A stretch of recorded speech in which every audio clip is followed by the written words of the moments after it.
Hello everyone, this is doctor Jeevesh Yadav.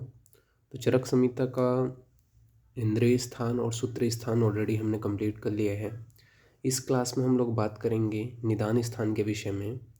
और निदान स्थान में हम लोग जो फर्स्ट चैप्टर है आपका ज्वर निदानी अध्याय, ये हम जो है स्टार्ट करने वाले हैं।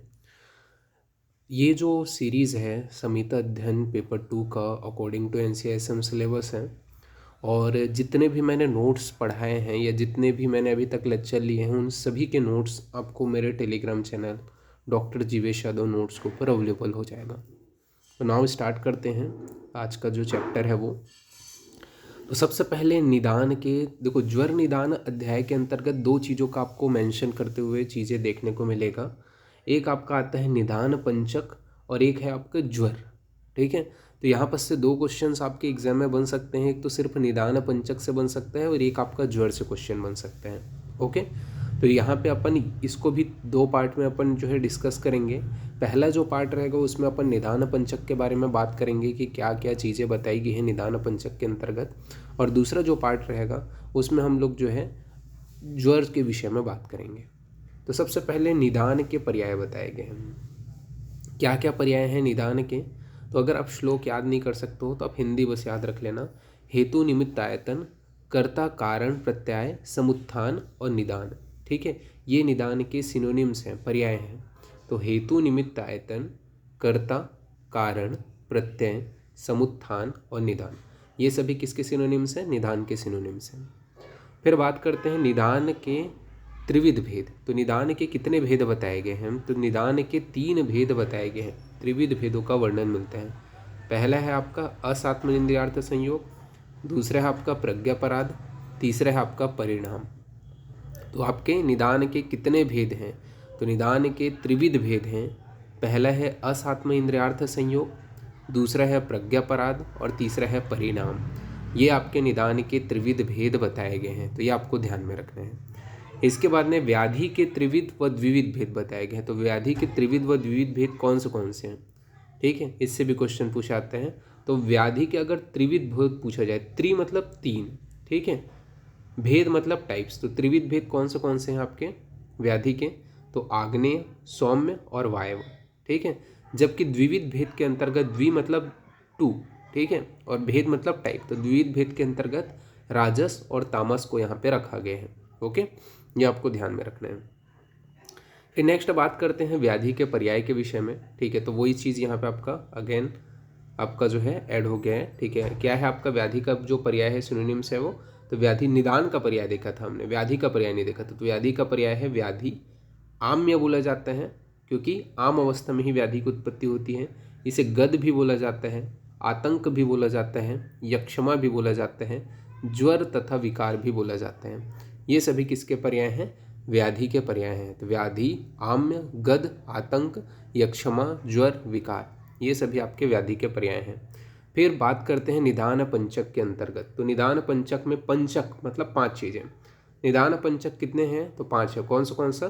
तस्योपलब्धि निदान पूर्व रूप लिंग उपशय संप्राप्ति। यानी कि निदान पंचक के अंतर्गत 5 चीज़ें कौन सी हैं?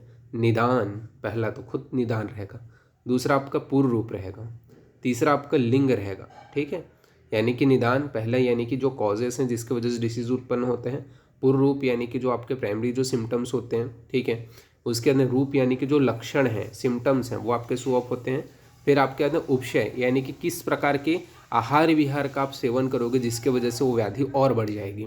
ठीक है, तो वो उपशय कहलाएगा। और आपका है लास्ट है संप्राप्ति, यानी कि जो आपका पैथोजेनेसिस है वो आपका आ जाता है, सॉरी पैथोफिजियोलॉजी आ जाता है। ठीक है, तो ये आपका 5 चीज़ें बताई गई हैं निदान पंचक के अंतर्गत। निदान, पूर्व रूप, रूप को ही लिंग बोला जाता है, उपशय और संप्राप्ति। ठीक है, अब एक एक को अपन थोड़ा सा डिटेलिंग कर लेते हैं क्या क्या चीज़ें बोली गई हैं। जैसे कि निदान, तो तत्र निदान कारण मित्युक्त, अर्थात निदान का अर्थ कारण होता है। ठीक है, तो निदान का अर्थ क्या है? कारण है, रीज़न है, कॉजेस है जिसके वजह से जो डिसीज़ है वो उत्पन्न होते हैं। फिर पूर्व रूप के विषय में बताया गया है। तो पूर्व रूप में बताया गया है पूर्व रूपम प्रागोत्पत्ति लक्षणम व्याधि, यानी कि पूर्व रूप के अंतर्गत क्या बताया गया है? व्याधि के उत्पन्न होने से पहले जो लक्षण प्रकट होते हैं। तो व्याधि के उत्पन्न होने से पहले जो लक्षण प्रकट होते हैं उसे अपन क्या कहते हैं, पूर्व रूप कहते हैं। ये यहाँ पे आपका बताया गया है। फिर इसके बाद में आता है आपका लिंग। तो लिंग मतलब क्या होता है, लक्षण होते हैं। तो यहाँ पे आपका बताया गया है कि पूर्व रूप के लक्षणों का प्रादुर्भाव होना ही लिंग कहलाता है। तो पूर्व रूप के जो लक्षण है उसका प्रादुर्भाव होना ही यानी कि दिखाई देना ही आपका लिंग कहलाता है, यानी कि लक्षण कहलाता है। अब लिंग के पर्याय बताए गए हैं, क्या क्या है इसके। तो इसको और क्या बोला जाता है, तो आकृति बोला जाता है, लक्षण बोला जाता है, चिन्ह बोला जाता है, संस्थान बोला जाता है, व्यंजन बोला जाता है, रूप बोला जाता है। ये सभी इसके पर्याय हैं। ठीक है, तो ये आपको ध्यान में रखना है, क्या क्या जो पर्याय हैं वो यहाँ पे आपका मेंशन किया गया है उसको। ओके, कि आपका लिंग हो गया, आकृति हो गया, लक्षण हो गया, चिन्ह हो गया, संस्थान हो गया और व्यंजन हो गया।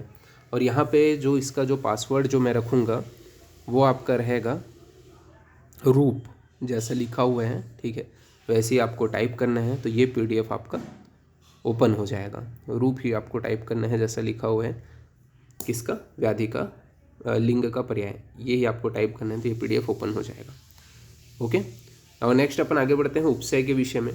तो उपशय के विषय में बताया गया हेतु विपरीत व्याधि विपरीत, हेतु व्याधि विपरीत तथा हेतु विपरीत विपरीतार्थकारी, व्याधि विपरीतार्थकारी, हेतु व्याधि विपरीतार्थकारी, औषध अन्न विहार तथा सुखावय उपयोग उपशय कहलाता है। तो ये चीज़ मैंने ऑलरेडी बताया है, 18 प्रकार के उपशय जो हैं वो यहाँ पे आपके बताए गए हैं। तो उपशय के 18 भेदों के नाम लिख देना है। ठीक है, जैसे मैंने आपने रोग निदान में पढ़ा होगा। ठीक है, उसको फ्लो चार्ट बना करके अपन पढ़ते हैं, तो वही 18 प्रकार के उपशय के विषय में बताया गया है।